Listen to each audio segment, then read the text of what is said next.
Welcome to my channel try for new. সকলকে স্বাগত জানিয়ে আমি সবিতা শুরু করছি আজকের রেসিপি। আজ আমি বানাবো এঁচোড় চিংড়ি, অনুষ্ঠান বাড়ির মতন এঁচোড় চিংড়ি। তো চলুন দেখে নিই এঁচোড় চিংড়ি বানানোর জন্য কী কী আমাদের লাগছে।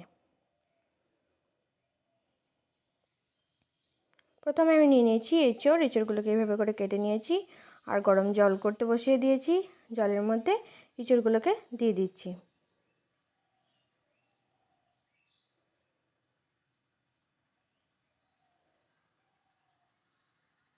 দিয়ে দিচ্ছি 1 চামচ নুন, হাফ চামচ হলুদ গুঁড়ো, ভালোভাবে মিশিয়ে নেব আর ঢাকা চাপা দিয়ে হতে দেব।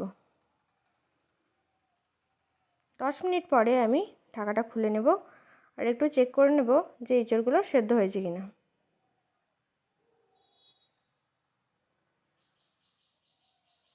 এঁচোড়গুলো আমার প্রায় সেদ্ধ হয়ে গেছে, আমি এঁচোড়গুলো নামিয়ে নেব। কড়াই দিয়ে দিলাম তেল,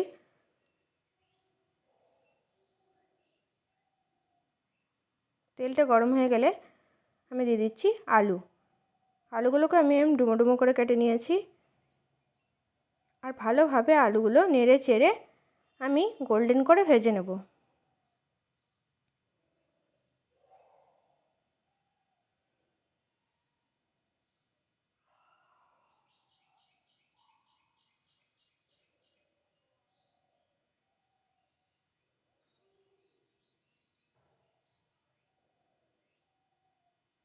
আলুগুলো আমার ভাজা হয়ে গেছে, আমি আলুগুলো উঠিয়ে নেব।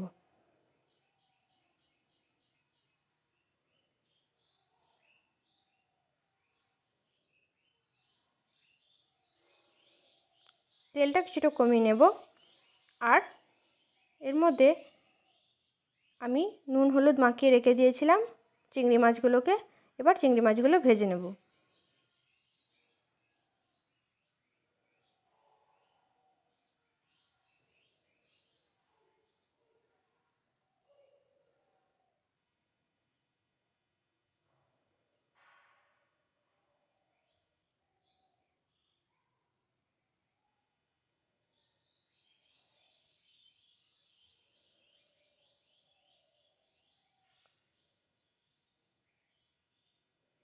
চিংড়ি মাছগুলো আমার ভাজা হয়ে গেছে, এর মধ্যে আমি দিয়ে দিচ্ছি আগের থেকে সিদ্ধ করে রাখা এঁচোড়গুলো আর একটু ভেজে নেব।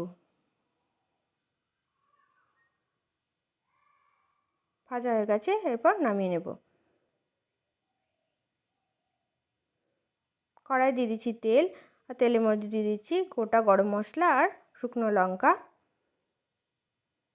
তারপর দিয়ে দিচ্ছি গোটা জিরে,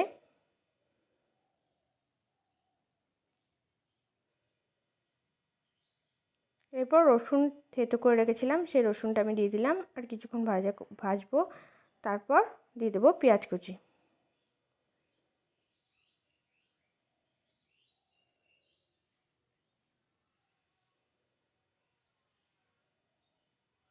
পেঁয়াজটাকেও গোল্ডেন করে ভেজে নেব।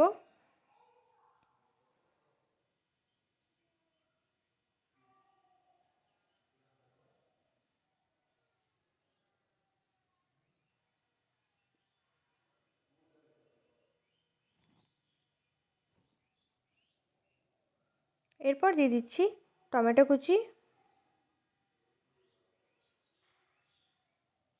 টমেটোটাকে ভালোভাবে কিছুক্ষণ ভেজে নেব।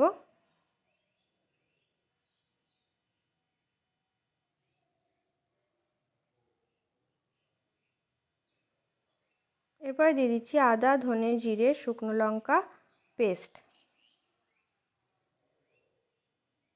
ভালোভাবে মশলাটাকে কষিয়ে নেব। অল্প জল দিলাম আর ভালোভাবে মশলাটাকে কষিয়ে নেব।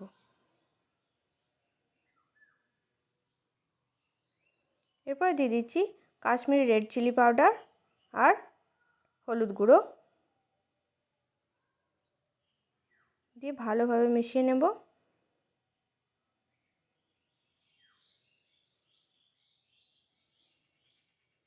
মশলাটাকে আমরা ততক্ষণ কষাবো যতক্ষণ না তেল ছেড়ে আসছে।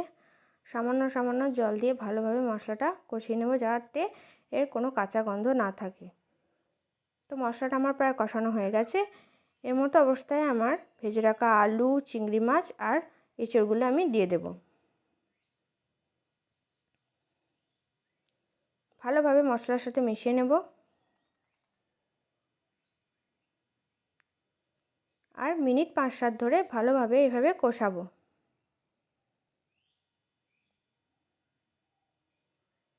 এরপর দিয়ে দিচ্ছি নুন পরিমাণ মতো আর দিয়ে দিচ্ছি সামান্য চিনি।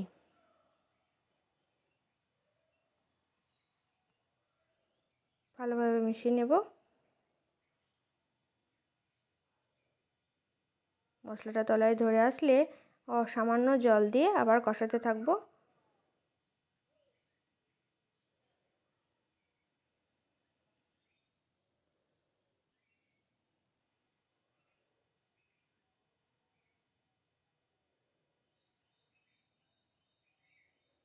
এরপর দিয়ে দিচ্ছি পরিমাণ মতো জল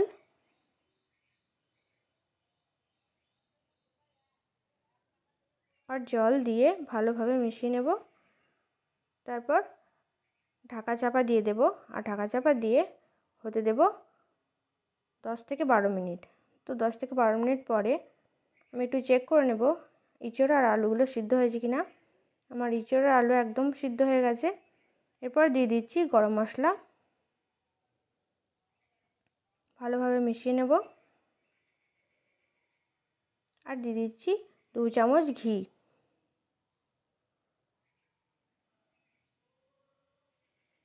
আপনারাও এভাবে করে বানাবেন আর কমেন্ট করে জানাবেন কেমন হয়েছে। ভালো লাগলে একটা লাইক করবেন, বন্ধুদের সাথে শেয়ার করবেন আর আমার চ্যানেলে নতুন বন্ধু হলে সাবস্ক্রাইব করতে একদম ভুলবেন না। তো আপনারাও চটপট করে বানিয়ে ফেলুন বাড়িতে আর নিজেরাও খান আর সকলকেও খাওয়ান। তাহলে স্ট্যান্ডিং টাইমে রেখে দিলেই তৈরি হয়ে গেল আমাদের এঁচোড় চিংড়ি। নমস্কার বন্ধুরা, দেখা হবে একটা নতুন রেসিপি নিয়ে।